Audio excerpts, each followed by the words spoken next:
Hello, my name is Connor Moran. I'm the director of the Wisconsin Book Festival. Thank you all for joining us today for the first day of our fall celebration. We are delighted that we are able to be together, even if we can't be together. And we are delighted to be hosting Miles Harvey for his new book, The King of Convenience. We are also joined this afternoon by Doug Gordon from Wisconsin Public Radio. Many of you may know him as the host of Beta. And he is our moderator for today. So thank you, Miles, and thank you, Doug, for being here. Before we get started, as always, I want to thank Madison Public Library and the Madison Public Library Foundation for their unwavering support of free cultural events through the Wisconsin Book Festival throughout the entirety of the pandemic. It has been just so wonderful to know what a priority they've made this event and what a priority they make all of you. So thank you to them and to all of our sponsors who make these events possible. Additionally, books make these events possible. Miles has written a wonderful one, and there's a link here at the bottom of your screen where you can go to our bookselling partners at A Room One Zone and purchase today's book.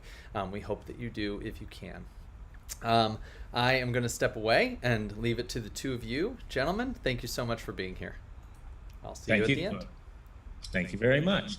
It's my great pleasure and honor to talk with Miles Harvey tonight. Miles is the author of the national and international bestseller, The Island of Lost Maps. He's also the recipient of a Knight Wallace Journalism Fellowship. Miles's book, Painter in a Savage Land, was named a Chicago Tribune Best Book of the Year. He teaches creative writing at DePaul University and lives with his family in Chicago. His latest book is called The King of Confidence, a tale of utopian dreamers, frontier schemers, true believers, false prophets, and the murder of an American monarch. Dave Eggers says it's ludicrously enjoyable. Nathaniel Philbrook calls it a masterpiece, and I totally agree. If you read only one nonfiction book this year, this is the one to read. Although, of course, I hope you read several nonfiction books this year, and let's not forget about reading a lot of fiction too, okay? Miles Harvey, welcome to the 2020 edition of the Wisconsin Book Festival. Oh, thanks for having me, Doug. I'm just delighted to be in conversation with you and delighted to be here. Yeah, as I am with you. Miles, there have been a few other biographies written about James Strang. What makes your take on him different from the other Strang biographers? Well, I mean, Strang is a really fascinating character, and we'll get into that. I mean, this is a guy who started with absolutely nothing in the early 19th century and eventually declared himself the king of earth and heaven. And a lot of people took him seriously. But there'd been some other books on this guy before my book, and three of them I think are quite good. But they always treated Strang as kind of either a footnote to the history of the Church of Jesus Christ of Latter-day Saints, because he was kind of a rogue Mormon prophet, or it's just kind of a Midwestern story because it's partly set in Wisconsin and partly set on Beaver Island in the middle of Lake Michigan. And so like one of the books is, and it's quite a good book, it's called Assassination of a Michigan King on University of Michigan Press. And from the start, I just saw Strang as just a much bigger figure than that. I saw him as a lightning rod for all the crazy enthusiasms and madness and just heated ideas of the mid-19th century. And so to me, his story is an American story. And that's what really got me interested in this guy. Mm-hmm. I think Connor told me we have the picture, the daguerreotype image of Strang available. If we could have a look at that, that would be great right about now. In the meantime, I'll ask you about your book. In your book, you make the case that Strang was such a successful con man because this period in history, the 1840s through the 1850s, was an era when, as you say, reality was porous. How so? Well, I mean, I think there are certain times in history when exactly reality becomes porous and malleable. So this period of history had just a bunch of tremors. Economic, there was the greatest market disaster we encountered as a country until the Great Depression. technological. This is when we have the photograph come in. This is the telegraph, railroads. But there's also just a sense of unreality everywhere. There's all these exciting movements shaping up: abolition, the women's movement, temperance, but also just religious fevers. And demographically, America is a different place in this time, Doug. There's such movement all of a sudden, and all of a sudden it's this world of strangers where you can't just say, well, oh, Doug Gordon, I knew his dad, right? It's like you got to figure out how to trust people. And trust is not easy in the antebellum period, the decades before the Civil War. I mean, for instance, there was no sort of paper currency in the United States put up by the federal government. You had to trust on these banknotes from banks that may or may not exist. So confidence, like literally, is a big deal. Confidence is sort of the de facto national currency. I just met this guy, Doug Gordon. Do I trust him? And people who were able to exude confidence, and people who were able to make other people believe that their version of the truth, no matter how insane, was reality. And so guys like Strang survived in this period. I mean, it's interesting because it's the period we get the word confidence man from. We know exactly where that word starts in a New York paper in 1849, and it just spreads like wildfire throughout the US because people like Strang are all over the place. This is also the period that, not coincidentally, that P.T. Barnum thrives. You know, we think of him as a circus master in some ways now, but he was a great hoaxer. He was always pulling off these sort of public cons on people, and people kind of loved it. Mm-hmm. And this was also around the time when Herman Melville published his novel, The Confidence Man, right? Oh, yeah. In fact, that was published right as the character I'm writing about, James J. Strang, was dying, and Melville was finishing up the book then. There's some references to Mormons in that book that people have always thought that Melville was talking about either Joseph Smith or Brigham Young, and always either the colony in Salt Lake City or in Nauvoo. But at least one scholar makes a convincing case, and I think I've kind of built on it just looking at what Melville had access to, that he may have been talking about Strang. I mean, these aren't big references in the book, but the Strang's colony got a ton of coverage all over the country, but in papers that Melville was reading regularly. So, in the summer of 1843, Strang vanished from rural New York. Why did he leave? So he was kind of a failure at everything he did early in his life. And he was born on just a farm boy, and he's a country lawyer, which means he wasn't trained in law school. He just studied with another attorney. And he was a newspaper publisher in New York briefly, and he was a postmaster in New York, which was an important patronage job. And he kind of screwed all of them up. But from the start, he was a hugely ambitious guy. So one of the cool things about writing about Strang is his journals from his late teens and early 20s still exist. And they're wild, Doug. They're just wild. They're full of like crazy ambition. Like he talks about Princess Victoria, later Queen Victoria of England, and he says, well, if I could only just meet her, I could be king of England. And he's not kind of joking. It's kind of serious. He also writes in code in his journal that he's an atheist, which he grew up in what's called the burned over district, and was burned over because there were so many religious fires in Western New York. It was famously religious. His parents were very religious. Everyone around him was religious. He was an atheist, but he also wrote, like, when I talk about religion, people really listen to me, and I kind of have this power over them when I do that. But his ability to instill confidence in people kind of kicked back on him, as it did many times. He got into land speculation, and he sold a piece of property to someone, and the piece of property didn't exist. So he had to fly by night, as they used to say. And he wound up in Burlington, Wisconsin, maybe an hour or so south of Madison. And there he remade himself. And he emerged not long after that, his move to Burlington, as a prophet of God with a fairly considerable following. Yeah, so as you mentioned, yeah, Strang shows up 600 miles away in Burlington, Wisconsin, which of course is the hometown of Antonio Ramiro Romo, or Tony Romo, as he's more commonly known. Why did Strang pick that particular town to relocate to? Well, I think he had friends there. He originally was going to go to Illinois to find work on the Illinois Michigan Canal, which was then a major construction project. And Strang's father-in-law was a notoriously corrupt canal contractor. And I think Strang thought, I'm going to get in on that money. But the Illinois-Michigan Canal, which sort of connects Lake Michigan to the Mississippi River, and so was a really important project, was shut down then. And so Strang went up to Burlington. He had a good friend there, and he knew people from his hometown there.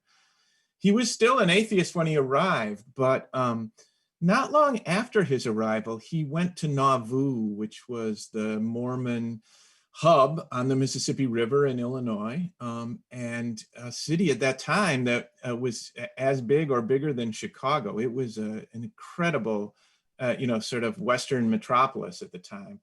And something happened to Strang there. He met Joseph Smith, the founder of the church. He converted to Mormonism and returned home. We don't know if that conversion is real or if he just saw like, hey, maybe I can make some money off this. But sure enough, soon after that, Joseph Smith is attacked by an anti-Mormon mob and murdered. And right soon after that, James J. Strang gets a letter from Joseph Smith saying, I hand over the entire Mormon church to you. And modern scholars think this letter's a forgery, but it's a very good forgery. Strang was a postmaster and knew what he was doing in certain ways. This would be, Doug, like putting me, based on being on your show, in charge of Wisconsin Public Radio. It just was a very unlikely thing for Smith to do. But at first, a lot of like Mormon leaders kind of laughed in Strang's face, but he continued to build a following, and eventually he got several hundred people to come to Burlington, and he just had an ability to make people believe in him. Mm-hmm. What clues do we have that this could be and probably is a forgery, this supposed letter from Joseph Smith to Strang? Well, it's not written in a handwriting that any of Smith or his scribes are known to have written in. The signature doesn't look like his. But Strang knew how to sort of construct a letter, and so the postmark appears to be right and from Nauvoo. People tried to get him on the postmark at the time, but that actually looks right. It appears he may have letters were folded together then.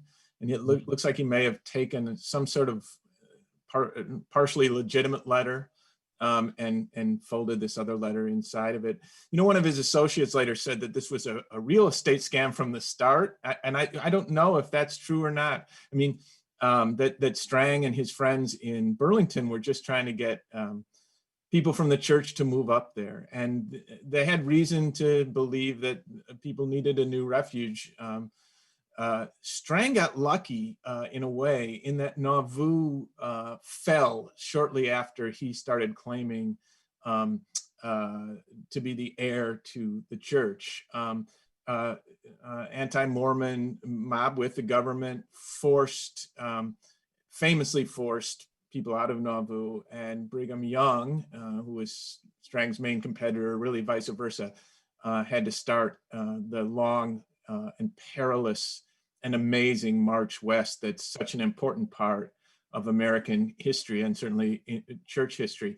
But Strang, kind of said to a lot of people, I mean, he had there were other reasons to join his branch of the church, but one of them was just like, I mean, he wrote an open letter to Mormons saying, do you really want your daughter kidnapped by Native Americans? Is that what you want? And playing on people's fears. And I think for a lot of people, Strang was nearby to Nauvoo, a couple hours away. Yeah, probably more than that, but not far. But and going into the wilderness. I mean, Smith literally, there were no maps where he was going. The map, the standard map of that area was wrong. So, I mean, Brigham Young, what Brigham Young and his followers pulled off is nothing short of amazing in my mind. But if I was one of his followers, I would have been really hesitant to go with him. So how did members of the Mormon Church react to the letter and Strang's claims that he was the new leader? Well, they laughed at him at first, but I mean, I think he had a couple of things going over Brigham Young. One was location, and when Nauvoo fell, I think some people just said, "Well, I'm going to go up and check this guy out." The other was that he claimed to be a prophet of God. I mean, Young later took on more of that role, but at first he sort of billed himself as like, an efficient bureaucrat taking over for the departed prophet. And it turns out that a lot of people in the church wanted a prophet. And, Connor, if you could put up that other slide. So one of the things Strang did to convince his followers was his followers dug up some plates in Burlington on a hilltop in Burlington. These are called the Raja Manchu plates, and they're made out of brass. One of Strang's associates later said they were made out of a kettle, but as you can see, they're really interesting with this mysterious writing that no one had ever seen before. And Doug, you're going to be shocked by this, but it turns out there was only one person in the world who was able to translate these plates when they were dug up in September of 1845.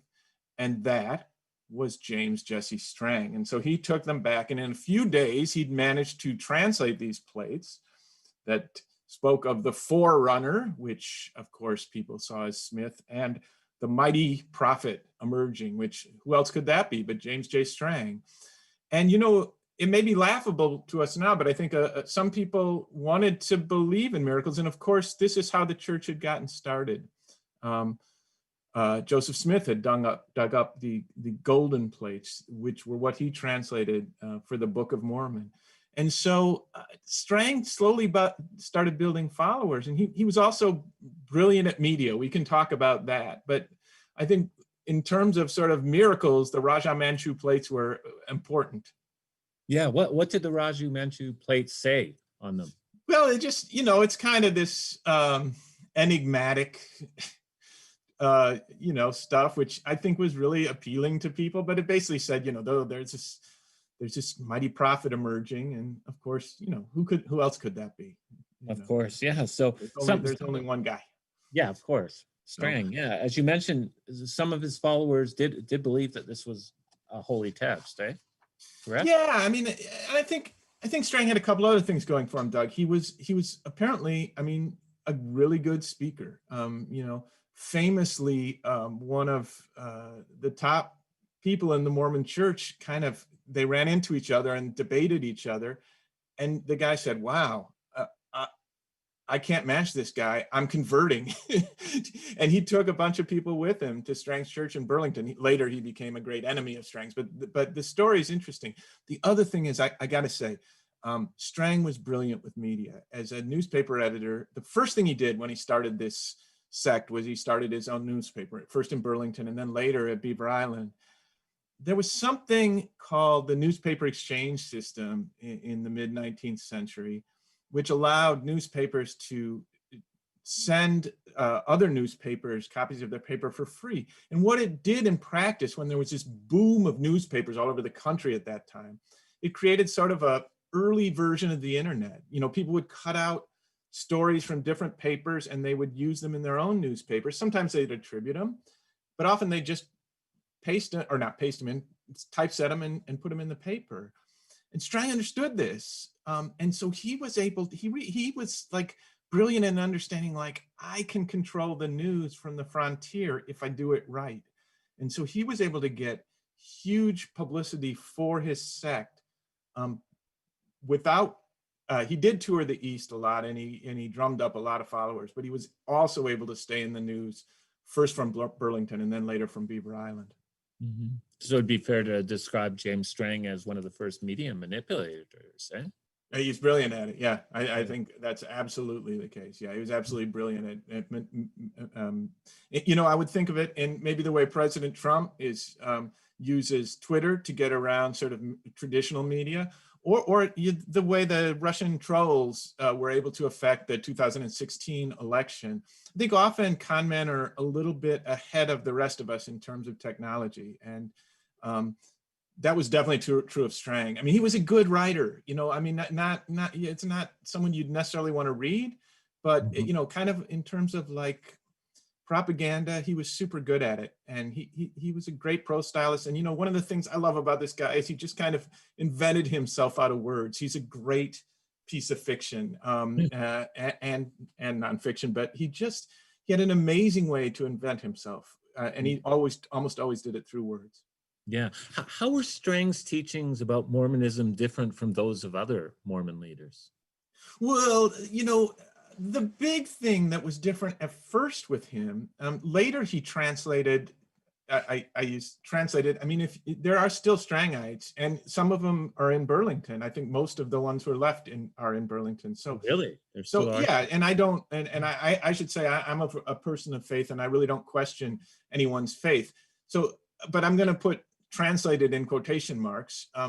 He translated a book based on other plates he discovered, called the Book of the Law of the Lord, and that's a really interesting book. And it's much smaller than the Book of Mormon, but it's his kind of, well, depending on your views, it's either God's dictation to him or his kind of interesting contribution to the Mormon faith. But at first, one of the big differences was,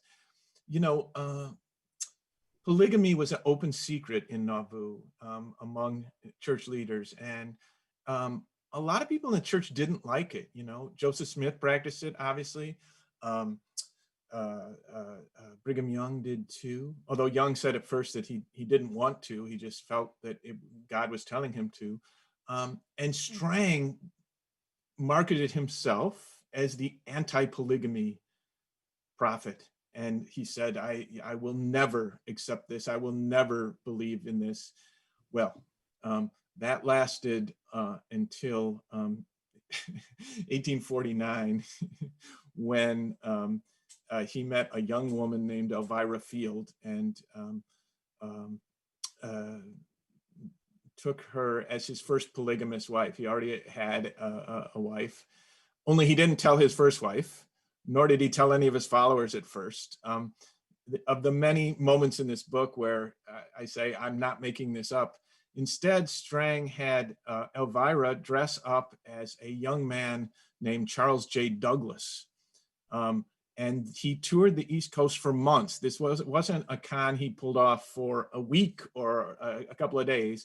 For months on end, he and Charles J. Douglas toured the Eastern United States, with Strang introducing his wife in men's clothing as his nephew / private secretary. And one of the many fascinating things about working on this book, Doug, is just that gender relations were so rigid at this time that I think people some people said, well, this is a woman, but other people didn't, shockingly. And I think it was just that they just couldn't believe the idea that a woman would dress in men's clothing. And so in any case, eventually Elvira returned to Beaver Island and became openly Strang's wife. And he ended up having 5 wives total, 4 of whom were pregnant by the time he was shot in 1856. I was very intrigued to learn that Strang did not believe that God could do all things. As a result, he saw no conflict between science and religion. How did this belief go over with his followers? Well, I don't really know what to make of what his followers thought. And I think he drew different kinds of followers, which is one of the interesting things about this book. I mean, there were definitely were and are true believers and people of real faith and real conviction who honestly thought he was a prophet of God, and that more importantly, they were helping to bring on the second coming of Christ in their own lifetimes through him. But Strang also surrounded himself with like a bunch of some of the most colorful con men of the 19th century, people who were just bigger than life in some ways, and including one guy named George J. Adams, who was a Shakespearean actor / Mormon preacher who went around the country doing his recitations from Richard III on one night, and then he'd preach for Strang on the other night. And, you know, this guy is a notorious character. He was a notorious drunk. He had, the New York Times said his body odor was so bad that when he borrowed people's clothing, they would have to get rid of them. They couldn't ever wear them again. He was a notorious womanizer. But he also had the ability to bring people into the church somehow. He also must have been a real preacher. And so, you know, I can't say exactly what Strang's followers believed, but I think there is a little bit of cognitive dissonance, something we see now where you readjust your beliefs, right? So if you join Strang's church because he was against polygamy, and then suddenly there's polygamy, of course polygamy is fine now because Strang says so. I mean, I think we see that in the current political climate, where what was, if you didn't believe COVID was a real disease until the president caught it, now you think, well, yeah, it's a real disease, and wow, now we have a cure for it, right? You just readjust your logic system. Yeah. Which of course happens on the left and the right. Yeah. Definitely. You mentioned Beaver Island a moment ago, and Strang moved the headquarters of his church to Beaver Island in Lake Michigan in 1848. Why did he do this? Yeah, well, I think Burlington, Wisconsin is such a beautiful place, and I have friends there, and I can see why it would make a really nice utopian colony, because that's what it was. It was a utopian colony. The trouble for Strang was, I think, that his enemies could stick around Burlington. People would, he lured some of the bigwigs in the church for a brief time to Burlington. Not many of them stayed. They quickly got tired of him and started to see him as a con man. And his followers could leave, conditions in Burlington were not good. It was a very impoverished place, and he tended to attract sort of impoverished followers. And so I think it just was too porous there. And so Strang liked control, and he and some of his top aides realized that they needed to get out of Burlington, and so he wound up on Beaver Island in northernmost Lake Michigan, and it sort of created this squatter kingdom there. I mean, it was the federal government owned most of the property, but they bought some, but mostly they just took it over. And so he had much more control there. I mean, the other thing about Beaver Island, among many other things, was, he set up what was essentially a pirate colony on Beaver Island. And he would send out people to in boats to raid various cities, including Chicago, where some of his followers were caught and sent to jail. And he would send out horse thieves all over the Midwest, Doug. And one of the things The King of Confidence does, I think, more than other books, is demonstrates that Strang was at the center of this criminal enterprise. Other writers have said, well, there's a lot of newspaper stories about Strang's criminal enterprises, but those were all written by his enemies. And, there was such anti-Mormon bias. And of course, there was such anti-Mormon bias, just absolute prejudice, hatred for the other, like we've had too often in this country and still have. On the other hand, I've pretty solidly demonstrated, especially through one example in a little town in Ohio, that Strang was very much involved in a criminal enterprise. Mm-hmm. And a lot of his followers who relocated to Beaver Island, they decided to leave. Was in large part, I think, because the living was so tough there, right? But there was probably more to it than that. Yeah, I mean, I imagine a lot of people with us tonight have been to Beaver Island, and it's a stunningly beautiful place. I've only been there in the summer, and I don't know if I'd want to be there in the winter. It gets really, really cold, and it gets surrounded by ice. It must have been really tough living for these people. But Strang also had an uncanny ability to keep bringing new people in. He would tour the East Coast and get a bunch of new followers. And I think for some of his followers, the hardship must have made it seem like they were actually working to bring on the second coming of Christ. And I guess I should add, Doug, that from his followers' point of view, some of these crimes they were committing, these thefts they were committing, et cetera, they excused it because they thought it was helping bring about a greater good. And so it was this notion that controversial notion or a controversial definition of something in the Mormon church called consecration. And so I think a lot of people who were involved in it thought they were doing the right thing. Strang also served as a member of the Michigan House of Representatives. Did he accomplish anything during his political career? I mean, one of the things as a writer you just love to get your hands on, Doug, is a three-dimensional character, and Strang was that. And so he got elected. He was actually represented geographically about a third of the state of Michigan at one time. He got elected through kind of open voter fraud the second time, and pretty much voter fraud the first time. But once he got to Lansing, an interesting thing happened. He got the real respect of his peers. He was a good speaker, and by all accounts, a very responsible legislator who really did some good stuff. And one of the things I really am interested in him as a legislator, and I talk about this a lot in the book, is that he was a sort of determined abolitionist. I think one of the things the King of Confidence really helps advance in Strang's story is his interest in and reasons for his abolitionism.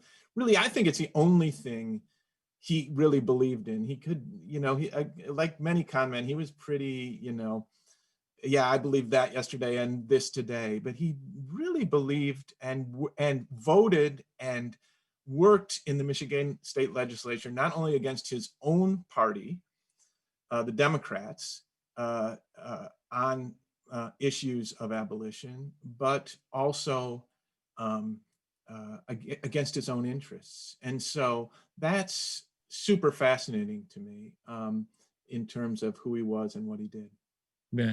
Yeah. James Strang was assassinated on Beaver Island on June 16th, 1856. What happened?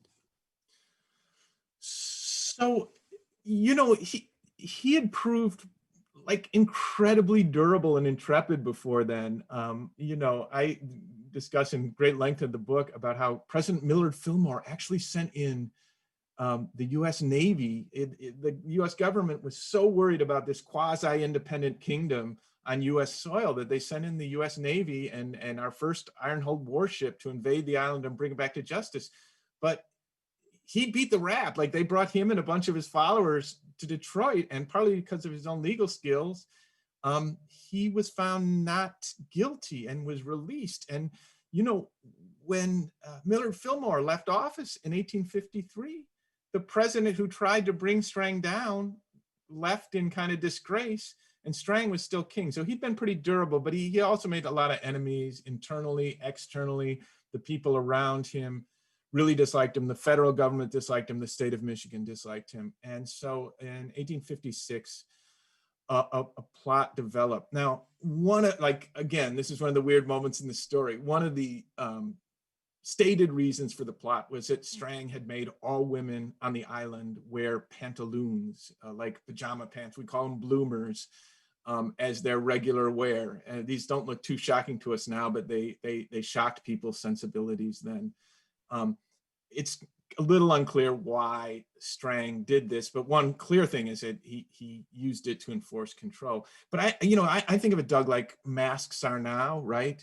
Like if you wore bloomers or you encourage your wife to wear bloomers, that was a sign of real devotion to Strang. And if you resisted wearing bloomers, or if you told your wife, please don't wear bloomers, that was a sign of disobedience. And so, but bloomers were, these pantaloons were kind of at the center of this uprising, and eventually a couple of Strangs, a conspiracy started, and eventually a couple of guys with guns, probably with the help of the state of Michigan and the federal government, shot him down. And he survived for like 3 weeks, I think, maybe more. Anyway, and he was taken back to Burlington, where he finally died in Burlington. Mm. How old was he when he died? I have to think, 1813 to 1856, so about 43. Wow, fairly young then, yeah. Would you mind reading the last paragraph of your book, Miles? Yeah, so this is right, what Strang is shot down and he dies, and his wife Elvira, the woman who had traveled the country in men's clothing, had honestly expected, as had one of his other wives, that he would return from the dead. That's how much she believed in him. So, but people like Strang never really vanish. When the time is right, they reappear, wearing a new guise, exploiting new fears, offering new dreams of salvation. Americans are fixated on such figures, especially in periods of profound social and economic upheaval. And so it is that Elvira's desperate hope for her husband to return from the dead has come true. So it is that the King of Confidence lives on. When I read that last paragraph, I couldn't help but think that you were making a direct connection between James Strang and President Donald Trump, were you? I would say I was making an indirect connection, yeah. Doug. You never mentioned Trump by name, yeah. So, I mean, I wrote this book in the Trump era. It almost, my writing of the book almost coincides with Trump announcing for president, running for president, and being president. Trump informed my views of Strang, but Strang informed my views of Trump. I happen to think, I don't want to make easy comparisons. I don't think history is circular, but I do think we're living in a time like Strang's time, where because of the tremors going through our world, the truth is more contested now, and you can get away with having completely different truths. You know, Doug, I was on social media recently with a high school friend, a guy who's very intelligent, and a guy I'm out of touch with, but I have great affection for and respect for. And I knew he was a conservative. I grew up in a conservative area, but he started talking about the liberal scheme to the pedophilia scheme, and I realized he's a QAnon guy, and it may be just, and I just thought, you know, and I think he thinks, oh, you actually believe that people are dying of COVID, and you don't care about this pedophilia ring, and I just think, wow, I just wrote him and said, you know, I just don't think we're not agreeing on basic facts. I think so. This was a time like that, and so I'd never mentioned Trump or our time in the book. I made two oblique references. The one, this is the least oblique, and then there's one at the beginning of the book. But people from the start sort of saw the King of Confidence as an allegory for our times, and a lot of people have let me know that it's kind of helped them sort through our times. Just, you know, Barbara Tuchman, the great narrative historian, talked about a distant mirror, the way that the past sometimes can give us a way into our own world. And that's what I'm an English professor. I believe in the humanities, and that's what I think the humanities do so well. And I'm glad that it's useful for some people in that way. Mm-hmm. Yeah, that's gotta feel really good. Yeah, Miles Harvey, thank you very much. Yeah, my pleasure. Oh, my pleasure too. And we've got some comments, some questions from some of our viewers, and let's see, let me put them here. Let's start. Hang on, let me scroll down a bit. Here's a question from one of our viewers. What led you to weave together the literary excerpts, Moby Dick, Jane Eyre, etc., and antebellum writers' history throughout King of Confidence? Well, that's a great question. Yeah, the book is full of other writers. Well, partly I saw Strang as a writer, partly I'm an English professor, so I'm interested in that stuff. I got to say, one of the great joys for me as a voracious reader who has, like all people, gaps in his reading, but probably gaps a professor of English shouldn't have. I just loved reading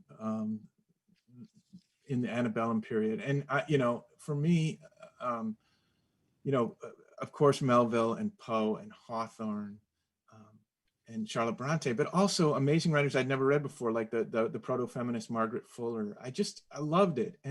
But to me, what all these writers were writing about things that were happening in their own times, in this really unstable world. And so to me, I wanted to write about, I don't think Strang makes sense outside of the context of his times. I gotta say, outside of the context of his times, he's just like this weird story, this weird, wonderful sort of legendary story, like he's kind of, there's a lot of people listening. No, he's kind of like a Johnny Appleseed or a Paul Bunyan figure, like, woo, but that guy's real. There was actually a guy up in Beaver Island who had this crazy colony.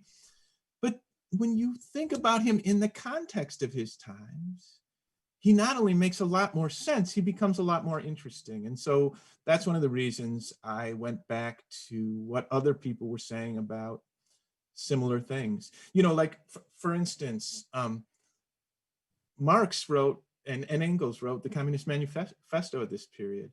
And to me, it's not coincidental that appears at the same time the idea of a confidence man appears. Marx and Engels, I may be misquoting it, but they're talking about how in this completely destabilized capitalistic world, everything solid vanishes into thin air, right? And that's how people felt. And people like Strang could bring that solidness back through the thin air. And so, that was really important to me to think about what people were writing at the time. Yeah. Here's another question from a member of our audience. You mentioned Strang's books in Burlington. Is there anything else left from that period in the city or on Beaver Island? I'm guessing you spent time in both places. Yeah, I think if you want to do the Strang World Tour, I would go to Burlington. I hate to say that, what's left on Beaver Island, there's some really interesting stuff, including a really good little museum at the old print shop Strang had, but there aren't many buildings left. There isn't a ton of physical evidence there. Is that print shop, sorry to interject, but that covers our next question. Miles, does the print shop on Beaver Island where he was publishing still exist? I think it's the same one. Yeah. But the thing about Beaver Island, what's totally left on Beaver Island is place names. So St. James, the only real town on Beaver Island, the only big road on Beaver Island is called Kings Highway, and there's all these place names. But in Burlington, you can see a lot of the houses, and they're quite beautiful. There's kind of much more there in terms of landmarks. I'm not saying, if anyone's listening from Beaver Island, I love Beaver Island, and Beaver Island depends on tourism. Go to Beaver Island. There are many, many reasons to go to Beaver Island. It's a really stunningly beautiful place. But I think if you're interested in, Strang's grave is in Burlington. And I think if you're interested in sort of solid landmarks, Burlington's a better bet. Yeah. And just if you're going to go to Beaver Island, just don't go during the winter. I wouldn't. Right? Yeah. I don't know. It must be hard to get to at times during the winter. Yeah, I guess, you can fly in, but there's just so much ice. It's really kind of distant place. Yeah. And we have one more comment from our audience here. It's my understanding that Strang declared himself king. What was the circumstance of this declaration, especially given that he was an elected official? This was before he was an elected official, but I don't think he would have seen any conflict there. So in 1850, he had a ceremony on Beaver Island, and on a throne stuffed with tree moss with a paper crown. And this theatrical con man I mentioned, George Adams was there, and he had a bunch of props that Strang could use. And there, there were 200 people present. I mean, it seems kind of pathetic and comical to us now, but when you read the accounts of the people there, I mean, it was a big deal. They thought they were really dedicating themselves to their king. Some people have said this was just kind of king in name only. It was more of like a symbolic ceremony, but I didn't get the sense of that when you read what people were saying at the time. And there was a great deal of, right before the coronation, Strang's top aide Adams had whipped up this fever about how they were going to be invaded by outsiders. So there was like a vigil with armed, they got out a cannon and shot it out into the lake. And there was sort of this nationalistic fever, I think we'd call it now, like a lot of people before and since. Strang sort of, when he needed to, there was a crisis. When he needed some support, there was a crisis, and there was a crisis right before he was declared king. But I don't think he had any problem being a state rep and a king. I don't think that was a conflict to him at all. That's it for questions from the audience. But one just popped in my head. I want to ask you this: who should play James Strang in the Netflix version of The King of Confidence? There's going to be one. There is. Well, I hope so. My 18-year-old son recommended Jared Leto, and I sometimes have a side-by-side photograph, and I gotta say, and people say, well, and I really don't know much about Jared Leto. People say he's in a cult now, so that is either creepy or it makes total sense. But I gotta say, they look strikingly similar. It's just like shocking. There's a side-by-side picture where it looks like Jared Leto could be Strang's descendant, and so I guess that's it. But I would definitely leave that to whoever made the film. But it's sort of fun to think about that stuff. Right, and I would like to see you have a cameo in it. Oh yeah, I would love a cameo as I would want to be a true believer. That's what I. Okay, there you go. This would help me overcome my Unitarian upbringing. But do you want to overcome your Unitarian upbringing? Oh, yeah, I don't know. No, not really. And I guess I'm a true believer. I always have said my parents were such true believer Unitarians that they didn't make us go to church. So that's the kind of upbringing I got. Yeah. That's a great line. That's fantastic. Miles, thank you so much. This was great. And I should mention to members of the audience that a somewhat different conversation with Miles about this very same subject, his book, The King of Confidence, will air on Wisconsin Public Radio's Beta on Saturday, October 24th at 9 a.m. on the NPR News and Music Network and at 11 a.m. on the Ideas Network. Yeah, I can't wait for that. That was fun. Yeah. Me too. That's good. Okay, see, we have one more question up. Yeah, late-breaking question from the audience. Did Strang have children with either of his wives? Any descendants? I think you mentioned that he had. Yeah, he did have children, and in fact, at the time of his murder, 4 of his 5 wives were pregnant. One of the things I do at the end of the book, and this is not my original research. There was a very good book by a woman named Vicky Cleverly Speak about Strang, and that's sort of from I don't know if Vicky would want me to call it feminist, but it's from kind of more looking at the women in Strang's life. And these people, they had a really hard time after, in general, the people on that island suffered terribly. So after Strang was assassinated, vigilantes raided the island and booted all the Mormons out. And they really were, they took all their money, took most of their clothes, and they just, it was kind of awful. It's hard to read about, but just, Strang did not name a successor, and really there's never been a follower of the church. I mean, I think that the church is very small now, but, and I would not ever presume to speak for anyone in the church. So, but there are people in Burlington, for instance, who can talk about the church, and they have a website too. Yeah.